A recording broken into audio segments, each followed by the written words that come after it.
Hello and welcome. You're listening to Exposed Abortion in America, where we uncover the truth of the abortion industry. I'm your host, Eva Cooley, and in today's episode, we are welcoming Ryan Bomberger, a man who understands the power of adoption in a very personal way. Ryan is a man who was conceived in rape, yet praises his mother for courageously choosing adoption. Now, Ryan and his wife Bethany travel around the U.S. speaking to audiences about the dark realities of abortion and the beauty of adoption. Today, Ryan is going to tell us his very engaging life story, and I'm sure you as our listener will leave feeling inspired by his mission of combating the many lies of Planned Parenthood. So today I am thrilled to have Ryan Bomberger joining me today on our podcast. And Ryan is an Emmy Award-winning creative professional who founded the Radiance Foundation, a nonprofit organization, along with his wife Bethany. Ryan is an international public speaker, a columnist, an educator, a broadcast media designer, producer, and author. The list goes on and on. And Ryan, most importantly, is a husband, a father, and has a deeply personal story about abortion that I'm so grateful that our listeners get to hear today. So to jump right in, Ryan, could you tell us your story? Could you tell us about yourself? Sure thing. And it's great to be here with you. Great to be able to share my story. Great to be alive that I can actually tell my story. I am literally that 1% that is used 100% of the time to justify abortion. When we talk about the issue of abortion, it inevitably gets to the question, well, what about rape?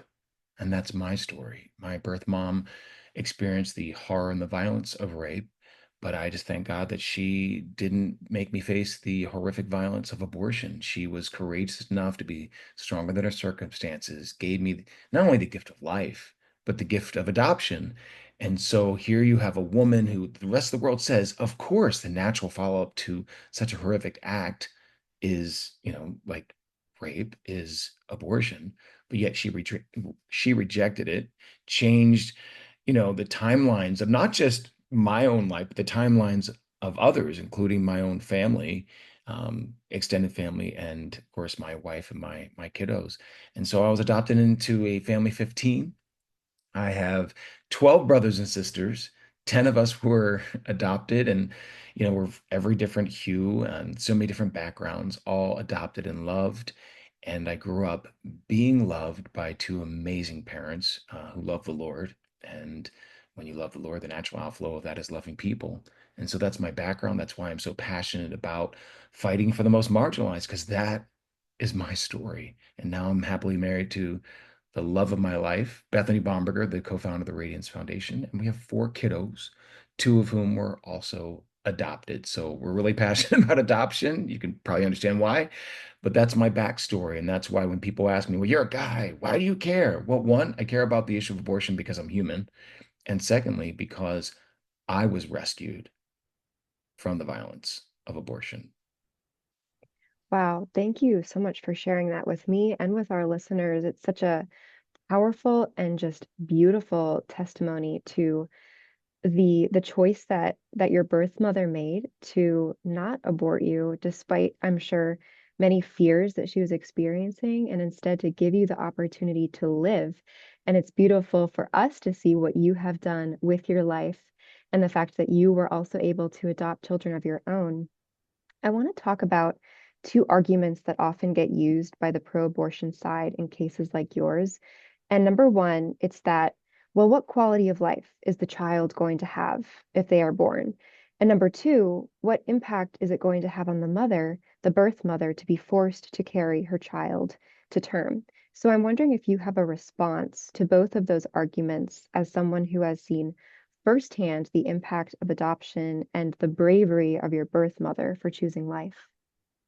Yes, the question about the quality of life is just a means to dehumanize an individual and to dehumanize a situation. I mean, you could apply that to anyone. No one knows what the quality of life is necessarily going to be for any human being, and that's not an argument to to legitimize killing that human being. We don't necessarily control all the components of life that dictate our quality, and regardless of the quality of life, we all deserve the right to life. And so for those who ask that question, I'd like to turn around on them and say, well, did you control the quality of your life? Did your parents know how things would turn out? Of course not. So it's a really weak argument to argue quality of life. It's amazing when human beings try to be arbiters of human value. We regularly get it wrong, and when we get it wrong, unfortunately, there's destruction and death. As far as birth mothers being forced, or even women being forced to carry a child to term, pregnancy is natural. I mean, you're not that the forced act is violence. That's what interrupts the natural act. And to say that someone being forced, well, when you offer the solution or say that the only solution to something like, for instance, rape is abortion, well, you're forcing that woman to go through the physical and emotional consequences of abortion. Abortion, the act itself, doesn't care what the reasons for the abortion are. It still has the same destructive sort of effects on women. And we've seen this in peer reviewed study after peer reviewed study, the emotional, psychological, physiological effects of abortion. And so for someone to say you're forcing that woman, well, you're forcing her to not actually consider that there is a life affirming option that not only allows her child to live, but allows her to also live without the regret. It also allows her to be able to live through and to heal from such a horrific act like rape, for instance. I mean, it's the rapist that needs to be punished. And a woman is not punished because she chooses to be courageous enough to actually give birth to her child. And so I hear these arguments all the time from people who constantly keep saying, they talk about equality and we all need to respect each other and respect our equality, but yet they deliberately don't put that equality on those whose circumstances they feel don't justify their existence.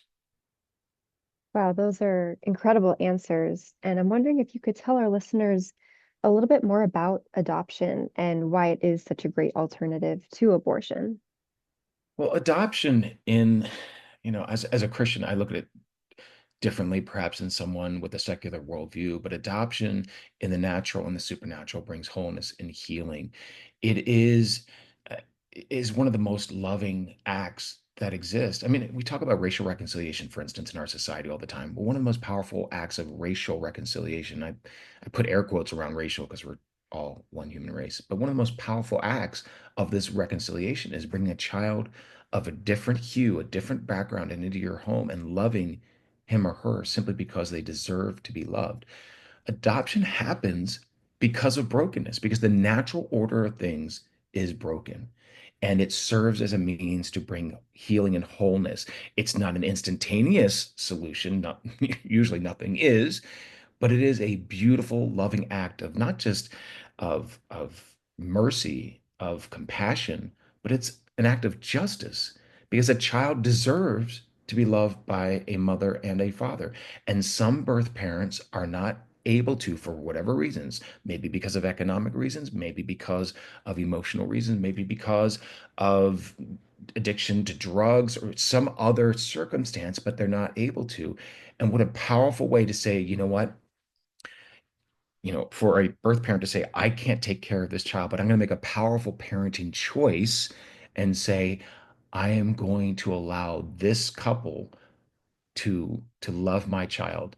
And I think it's an amazing act that doesn't just end with that decision because most adoptions today are open adoptions, which means that the birth parent or parents, it's typically the birth mom in these situations, but the birth parents can have a connection to the adoptive family and to the daughter or son that they created. And it's really an amazing thing because it allows there to be this connection. And I know many of families who have open adoptions, a connection for a lifetime. And so what it does, it completely erases the questions like, what if? Because you have the abortion industry speaking so much fear into every situation, particularly adoption. Well, you don't know who's going to adopt them. You know what their life is going to be like. And so many choose, tragically, the violence of abortion over the questions of, well, what if, what if, what if? And so I think adoption answers a lot of these questions. And a society that actually embraces adoption as one of two life-affirming alternatives. Obviously, parenting is the other. Um, but one of two alternatives to the violence of abortion is a strong society. I mean, we exhibit our strength in the way that we help the weakest among us, the way that we defend the weakest among us. We don't exhibit our strength in the way that we destroy the weakest among us. And as an adoptive parent, too, I obviously have a perspective as an adoptee. And now, with two of my four children being adopted, it is truly an empowering thing. It's an empowering thing for the birth mother. We know this because we work with a lot of birth mothers across the country. One of our board members is the birth mother, and she describes her experience in this way. She says, "Adoption saved my life." That's what she tells people when she speaks about her experience. She was in a horrific, toxic relationship. Was involved in some things that were actually destroying her, and adoption saved her life. It awakened her and it saved her child's life. And so the way that we look at adoption is that we look at it as a way of bringing wholeness and healing. And I'm excited that we see now an administration that's actually going to be far more supportive of adoption instead of pouring untold hundreds of millions, if not a couple billion each year, into the abortion industry and abortion propaganda. Yeah, and you're exactly right, Ryan. Like Planned Parenthood, the biggest abortion chain in the United States, they would never talk about stories like the one you just shared with me about a woman saying that adoption saved her life. There's a statistic that the Charlotte Lozier Institute found. They reported on it in one of their fact sheets based on Planned Parenthood's annual report that 97% of pregnant women, when they go to a Planned Parenthood, are going to come out with an abortion. And that means that less than 3% of their services involve actual prenatal care and adoption referrals. And that's just heartbreaking when you hear stories like the ones that you just shared about you, about your family, your children, and this woman that you mentioned about how adoption was such a beautiful choice for her. Those stories aren't being told, but they need to be told. And so I'm just wondering if you could give our listeners a little bit more of a glimpse into what your personal experience was with adoption, of adopting your two of your children, I believe, and with you yourself being adopted. Well, we have to understand too, when it comes to adoption, Planned Parenthood, adoption doesn't make them money. I mean, their last annual report, they reported it was about 1,700 adoption referrals. I think it was at 1,721. But adoption doesn't make them money. So we have to understand that that is why they constantly demonize that. One, because they have a very anti-human worldview, um, and also because they're that's not their revenue maker. And so of course they're not going to uphold that or to celebrate that because it also contradicts um, an understanding of human worth and value. And for Planned Parenthood, they don't hold the perspective that every human life has equal and inherent worth. I'm glad that my parents, Henry and Andrew Bomberger, didn't look at the circumstances of my conception and to evaluate my worth. They love me simply because I was a child that they knew that God meant for them. Certainly didn't mean for my birth mom to go through that horrific violence, but my parents didn't fixate on how I came to be, but focus on who I was meant to be. And so when you grow up loved, regardless of your circumstance, it changes the way that you see things. When you grow up in a family with, siblings with disabilities, for instance, it changes the way that you see human value, changes the way that you see other people reacting and interacting with your siblings. And it changes the way that you see weakness. We talk about weakness in our culture and people want to cut it out. And I'm like, some of the weakest among us are the most inspiring. Are you kidding me? And so having two of my own kids who were adopted, my oldest being Radiance, kind of a little backstory here. Radiance is our oldest daughter, but Radiance is my wife's biological daughter. And my wife in her late 20s was teaching in Philly. She was a single woman, had actually, her life had kind of been falling apart, was in a super toxic relationship, walked away from that only to find out that she was pregnant. And as a teacher, a fellow teacher, she was teaching in inner city Philly at the time, fellow teachers just told her just abort it. And I thank God that, of course, she never did and she never considered abortion, but the pressure on her as a professional young woman was to abort. And she puts it this way, my child wasn't how does she say, my child was not an obstacle for me to overcome, but an opportunity for me to become more than I ever thought I could be. And that, of course, that's my wife, Bethany. I love her like crazy. And she held firm to that. And that's why she never gave in, caved in. And that baby girl, Radiance, the reason for the name of our organization, is now 20 years old. She's a sophomore at Liberty University studying to be a teacher like her mama. And so being able to adopt that girl, it took 5 years in court because courts are crazy, and it took 5 years to actually battle for her.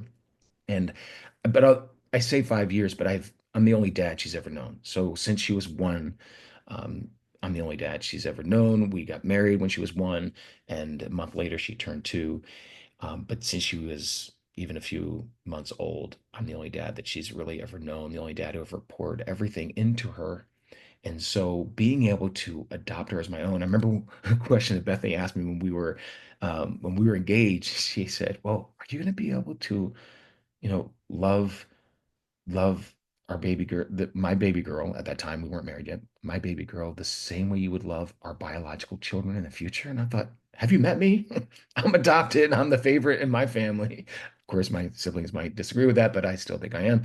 Of course, I would. And for someone like Bethany who didn't come from a background of adoption, she didn't understand how strong that bond is between parent and adopted child.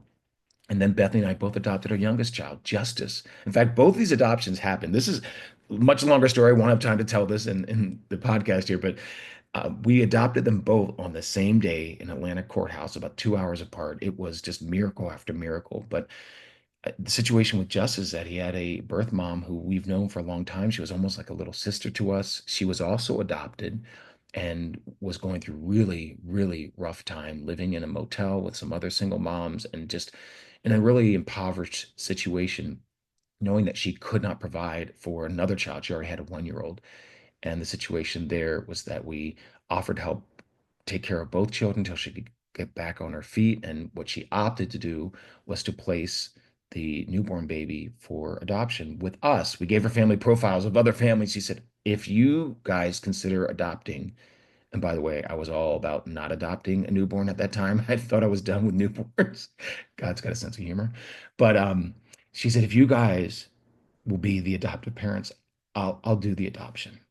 And that's how we got the incredible gift, whose name is Justice, our youngest, who's now 14 years old and is 6'2", and a gift. Every one of our kids are a gift, biological or adopted. But it changes the whole family. Adoption doesn't just change the child who is embraced by a family, but it changes the entire family. It changes the community. And in some cases, it changes the world. I mean, look at Steve Jobs. He was adopted and loved, and look how his ingenious devices, Apple, although the co-founder of Apple, changed the world. Um, Jesus, not the biological son of Joseph, adopted and loved by a man who could have chosen to leave, but he chose to love instead.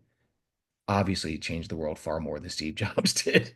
So that's why when I talk about adoption, I talk about how it is such a powerful act of love that brings wholeness, that brings healing, that brings possibilities that abortion never can.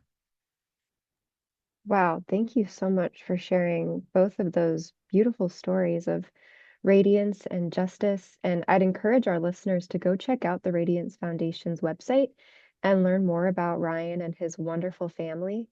Ryan, I'd love to switch gears here. You mentioned the pressure that your wife felt to abort her child. And I'm wondering if you could give us a glimpse into that pressure, but specifically when it comes to minority groups. I know that you travel and you do talks on the social injustices of abortion.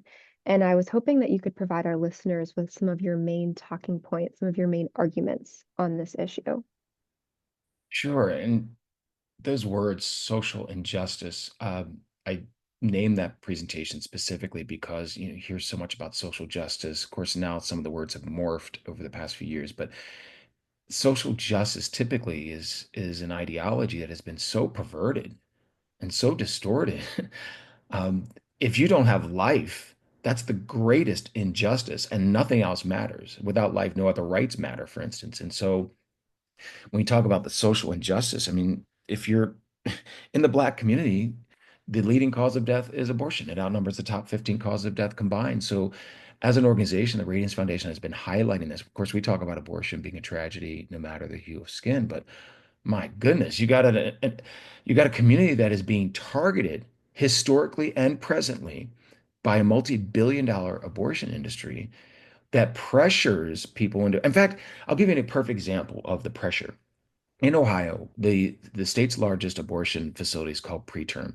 And in Cleveland, it put 16 billboards that made claims like this: abortion is a family value. Abortion is equality.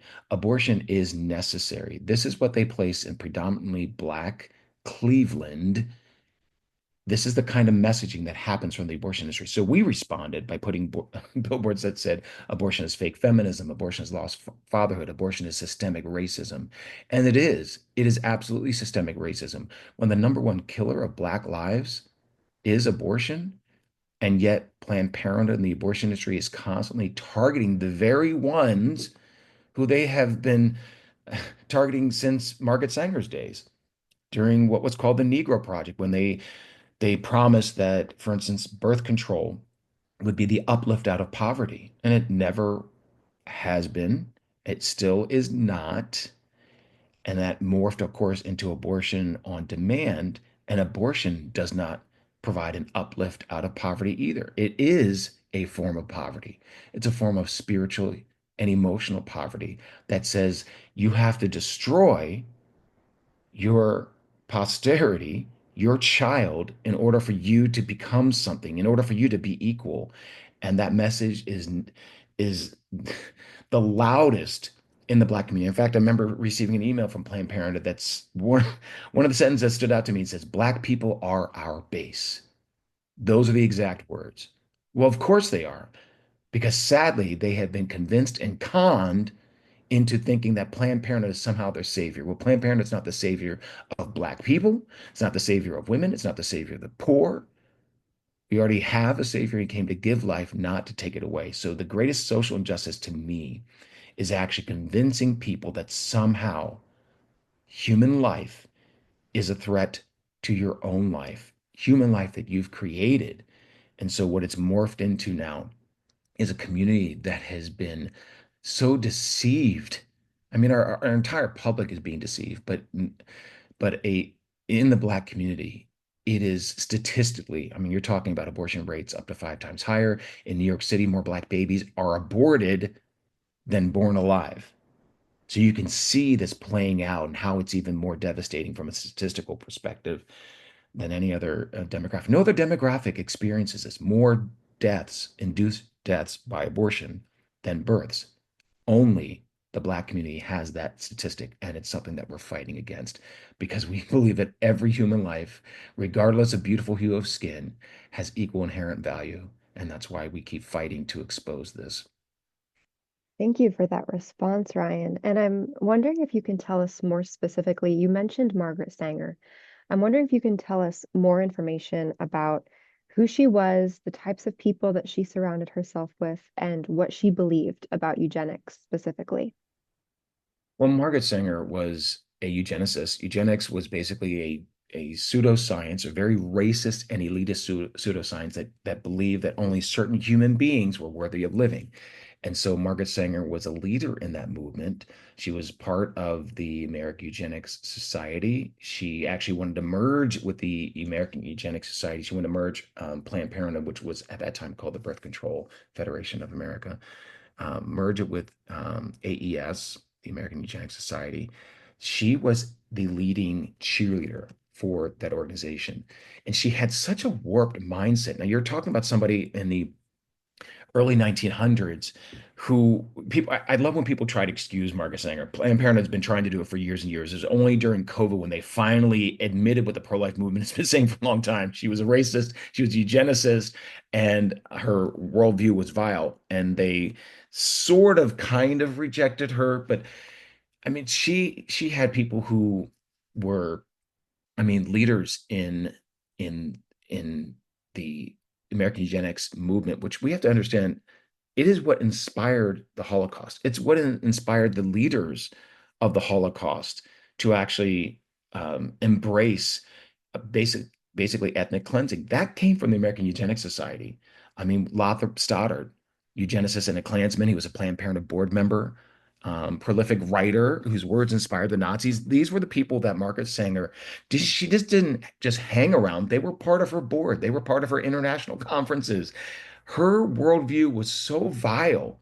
I mean, there's an interview with Mike Wallace years and years ago where he's asked, does she believe in sin? He asked her, do you believe in sin? And she said, I believe that bringing a child with disease and with certain issues with their parents, that's the greatest sin in the world, bringing those children into existence because they can't be fully human. I mean, this is, they're going to be criminals, they're going to be felons and all sorts of bad things. This is Margaret Sanger, the one that Planned Parenthood has worshiped. They name their centers after her. They give out the Margaret Sanger award for years and years and years, and then all of a sudden when they went fully woke, they try to, throw her under the bus. But they could take her name off of every center. Taking and changing the name does nothing because their DNA is exactly the same. A very racist mindset from a very racist founder. In fact, one of their affiliates, the Planned Parenthood of Greater New York, put out this manifesto finally acknowledging, saying Margaret Sanger, the founder of Planned Parenthood, was a racist. And they go on to say how Planned Parenthood has actually struggled with white supremacy. And I would argue that the issue is not white supremacy, it's sin supremacy. And that can reside in any heart that invites it in. But this is a Planned Parenthood affiliate, 300 current and former employees saying, yes, she was a racist. Hey, pro-lifers, you were right. Well, they didn't say that part, but they did say, yes, she's a racist. And this is the founder whose DNA continues to drive this organization to target the Black community, to actually carry out this very anti-human population control. That's what abortion is. People need to understand it's what it's called by eugenicists, and it's what it is because they believe that some humans, and back then during Margaret Sanger's days, it was those who were considered dysgenic, meaning that they didn't have the right, heredity. They didn't have the right inheritance. They didn't have the right sort of whatever the attributes were. If they were born um, out of wedlock, which was the phrase then, to women who weren't married, those were considered dysgenic. Those who had mental or cognitive disabilities, those were considered dysgenic. They wrote off a large swath of human beings as dysgenic, saying that they didn't deserve to exist. And so Planned Parenthood, that was their mission, to eliminate, to control the population so certain people wouldn't be born. And they've never stopped targeting the Black community. So when people talk about Margaret Sanger, they're like, oh, that was in the past, that was in the past. It's almost like saying, well, Martin Luther King Jr. was in the past, Frederick Douglass was in the past, Fannie Lou Hamer was in the past, Harry Beecher Stowe, who wrote Uncle Tom's Cabin, was in the past. There are lots of things that are in the past, and their ideology and their worldview are just as relevant today. And sadly, Margaret Sanger's worldview, although dressed up in euphemisms, is still tragically alive and well today, not just through Planned Parenthood, but through a progressivism that has infected nearly every institution in America. Wow. And Ryan, you're exactly right about so many things that you just mentioned, but it's true that Planned Parenthood has tried to separate them from Margaret Sanger's legacy. But when you hear statistics like the fact that 79% of Planned Parenthood's surgical abortion facilities are within walking distance of minority communities, when you hear statistics like that, it's evident that this skeleton that's in their closet, it's not just a skeleton that's in their closet. It is very real. It's a very real way that they are right now operating as an organization. And I'm wondering if you can tell us more about why you believe Planned Parenthood should be defunded right now. Oh, there's so many reasons. How about they kill human beings? That should be the first and foremost reason. Over 380,000 a year. That is good enough reason. But if you don't want to defund them for moral reasons, defund them for political reasons. Planned Parenthood is basically the abortion arm of the Democratic Party, which is why it bewilders me that, getting very political here because this is how we have to resolve this situation. But you got the Republican Party that should be seeing Planned Parenthood as the enemy. When in the last election cycle, they spent $69.5 million electing pro-abortion Democrats and helping to pass all these radical pro-abortion ballot initiatives in state after state. Why in the world would you continue to fund them? Why in the world would you give them $700 million a year so they can turn that back around, funnel it toward their 501c4s? And of course, even the money that's funneled to those 501c4s like Planned Parenthood Votes and other Planned Parenthood advocacy organizations, they do plenty of electioneering, if you will. Planned Parenthood spends what, 200 and I think it's 260 some million dollars on advertising, lobbying, and what I call propaganda PR. Like defund them. Why are we giving them money to to not only kill human beings, but also to demonize any elected leader that actually believes that human life is worth protecting? Why would we continue to funnel money to an organization that is so corrupt? I mean, right now we're fighting, and there's a court case going to the Supreme Court, South Carolina, trying to defund Planned Parenthood from their Medicaid program. Remember, Planned Parenthood defrauded Medicaid. In fact, in Texas, they had to pay back $5 million, which is only a fraction of what the fraud actually was. But they are demanding that they have a constitutional right to be funded. No, no, they don't. They have no constitutional right to be funded. What we do have a constitutional right to is being alive. Planned Parenthood denies that constitutional right. So those are some of the reasons. The new business model that they are now embracing, the whole embrace of transgenderism and funneling all kinds of money toward that propaganda and giving puberty blockers out like they're candy, that should be another reason why I mean, they, they not only mutilate human lives in the womb, they mutilate them outside of the womb. So there are, I mean, we have a fact sheet that's called the top 10 reasons to keep Planned Parenthood out of your local schools. The list is long. I mean, what they do is they misinform, then they mistreat, then they repeat. In fact, my wife Bethany taught in a school where every other Tuesday was called Sex Tuesday, and Planned Parenthood activists, not medical professionals at all, even the medical professionals that are there, I question all that because they're more activists than they are medical professionals. But activists would come in every other Tuesday for 45 minutes. My wife taught math, and she had to give up her math class to Planned Parenthood as they spewed their propaganda to these young children, these eighth graders, seventh and eighth graders. And this is what happens at a lot of urban schools. Planned Parenthood is embedded in these schools so that they can basically it's marketing 101. They can create customers. Why in the world are American taxpayers forced to fund an abortion giant and now the new gender mutilating giant? I don't know how else to say that. I mean, we used to fight genital mutilation overseas, right? That was a horrible thing. How dare they do that? And somehow now we're celebrating it with these dangerous puberty blockers, carcinogenic puberty blockers, which then, of course, then lead to these insane surgeries. But this is Planned Parenthood's new model. So I don't even know where to end with why we should be defunding Planned Parenthood. They are corrupt. They are they are an abortion slash gender destroying business, and American taxpayers should never be forced to fund a multi-billion-dollar business that destroys human life. And I love that quote that you had of Planned Parenthood, they misinform, they mistreat, and then they repeat, and they're doing it with your taxpayer dollars. Yeah. And it's just really horrible stuff that even now, liberal media like the New York Times, they just recently came out with a piece talking about some of the horror stories that women have experienced at Planned Parenthoods, like one story of sewage leaking into the abortion recovery room, causing patients to throw up, improperly placed birth control devices, implanting an IUD into a woman that is 4 months pregnant. This is the care that Planned Parenthood provides. And this is what taxpayer dollars are going to, and it needs to end. So thank you, Ryan, so much for offering so many of the reasons why Planned Parenthood needs to be defunded.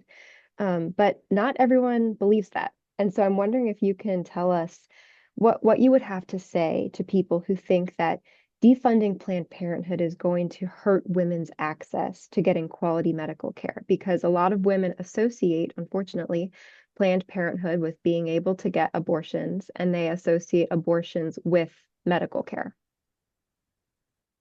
Yeah, because we've got generations that have been duped into believing that somehow abortion, the killing of another human life, is actually healthcare. I just put it this way, if abortion's healthcare, then slavery was job care. But it's amazing what happens when you hear the same lie over and over and over again. I'm going to give you an example of why when we defund Planned Parenthood, it actually improves women's health. Healthy Texas Women Program, which was created in Texas when they defunded Planned Parenthood, allowed far greater funding of comprehensive health facilities, far more than Planned, far more healthcare than Planned Parenthood actually provides, and it's available for low-income families, low-income women are able to access this healthcare, and it would expand that, and it continues to expand that. People keep talking about, well, if Planned Parenthood goes under, women will have nowhere to go. We have to remember less than 2% of them, even if every client or patient of Planned Parenthood were a woman, that's 2.05 million people, right? And of course, it's not all women. There are some guys in that mix. But even if all of them were women, that's less than 2% of women of reproductive age in America. You're not going to stop healthcare to women because less than 2% have to be diverted somewhere else. And where can they be diverted? Community health centers. They're taxpayer health centers, taxpayer funded health centers, or sometimes they're called federally qualified health centers. And there are far more of them. There are 15,000 of those clinics versus Planned Parenthood's 600 abortion centers. And they serve far more patients and have been able to absorb more and more patients and include more and more patients each year. They served 32.5 million patients in 2023. Planned Parenthood served 2 million.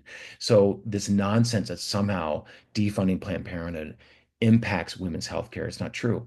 Abortion is not health care. And there are so many women who feel so pressured to have an abortion because of the rhetoric that Planned Parenthood had successfully been able to communicate, not just through their centers, but through ads, through their partnerships. I mean, one of their board members, what is it? What's her name? Sharonda Rhimes, one of the writers for ABC television programs. I mean, their propaganda is everywhere. It's in corporations. They have, corporate America liaisons in Planned Parenthood. So when we can pull back some of this money, all of this money, it actually goes a long way in stemming this propaganda that is convincing women, tragically convincing women that somehow abortion is the healthcare and not the actual healthcare being the healthcare.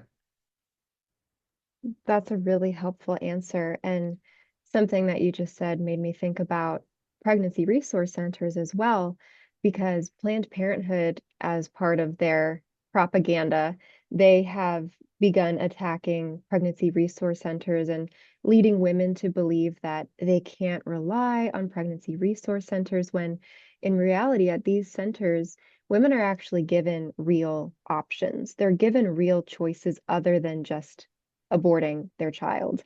They're given the opportunity to get resources, to get information, to be able to be connected with someone that may want to adopt their child. So I just want to throw that in there as another way that Planned Parenthood has confused women, and they've confused the issue. And Planned Parenthood is not the only place that women can go to get care, to get help. It's those federally qualified healthcare centers, and then also pregnancy resource centers all across the US. And Ryan, I just have two more questions for you here as we close. And my first question is, what would your word of encouragement be to women who might be in the same situation as your birth mother? They might be fearful about what their options are. They might be uncertain. They might feel alone. What would your message be to them? Ah, there is so much love and support out there for you. And I know it may not feel like it in that immediate. In fact, I can't help but bring up pregnancy resource centers, pregnancy care centers, because they're actually the ones who care. They don't make any profit off of the decision of a young woman or of a couple who is facing an unplanned pregnancy. They don't make a dime off of this. The abortion industry does. And so that's why when you go into a pregnancy resource center or a pregnancy medical clinic, you're going to get the life affirming options and they're not going to judge you. I mean, there are times when people still decide to go through with an abortion, which is tragic, but yet you have centers run by women who've been exactly where some of these women facing the fear, like my wife did, facing the fear and the confusion in the moment. But there is so much help. That's why, when you have these centers in the last reported year, $385 million worth of free medical and material assistance for mothers and fathers. They care about you, and not just once your baby is born, but oftentimes for 2 years after. So I just want to encourage young women out there, you are not alone in this. There are people who have gone through exactly what you've gone through, who've been where you are, and a number of them are running the very centers that Planned Parenthood tries to demonize. But if someone's telling you and speaking fear into you, and you can see that, wait, but they're making a profit from my decision and they're demonizing the centers that aren't making a profit, maybe you should consider who's actually there to help. And so I'm just honored as just, through our organization, through the Radiance Foundation, we've been able to partner with hundreds of pregnancy centers over the year. There are 3,000 pregnancy centers, or 450 maternity homes across the nation. They are there to actually give the kind of support, the real support for those facing an unplanned pregnancy. And they are the reality that triumph can rise from tragedy all the time. That's beautiful. And my last question for you, Ryan, is what would your word of encouragement be to other people who may be survivors of attempted abortion or to those who were conceived in rape, like yourself? What would your word of encouragement be to them? Well, to anyone who's experienced the horrific violence, my prayer is that you get the wholeness and the healing that you need. And that wholeness and healing doesn't come by further violence. Um, it's the rapist that needs to be punished, not you, not you, the victim, not the unborn child who also becomes the victim with abortion. But there is help and hope, and there is restoration. I've met so many of those who've been victims of rape, who've become mothers um, through rape, and those who are actually post-abortive. And what I found surprising, even as someone who was conceived in rape but adopted in love, I found surprising that the common thread with so many of these survivors is that the child is the only redemptive part of such a horrific act. So if someone tries to speak hopelessness and despair into you, I just want to encourage you to reject that. Surround yourself with people who can speak hope and life into you. And when it comes to the violence of rape, there's not an easy solution in that. I know it's a lifetime. And my prayer is that my birth mom got the wholeness and the healing that she needed. She never could imagine that I'd be married to the most amazing woman in the world and have these four beautiful children. And that all was possible because my birth mom chose to be stronger than her circumstances. And anyone who's endured that, you can be stronger than your circumstances too. Wow, Ryan, thank you so much for joining us today. You have just been the most inspiring and the most thoughtful guest. Thank you for sharing and being vulnerable with your personal stories of yourself and of your family. Thank you for revealing the truth and the history of Planned Parenthood's past and its relation with minority communities. And thank you for giving our listeners a charge of why Planned Parenthood needs to be defunded and reminding us of all the horrible things that they have done that doesn't deserve our taxpayer funding. So I just want to say a huge thank you on behalf of myself and SBA and all of our listeners. So thank you so much for giving your time to us today. We really appreciate it. It was a joy. It was great to be with you. Thank you for listening to Exposed Abortion in America. Our mission is to give you, our listeners, the truth when it comes to exposing the abortion industry. Tune in next week to hear more about the secrets, horrors, and history of Planned Parenthood.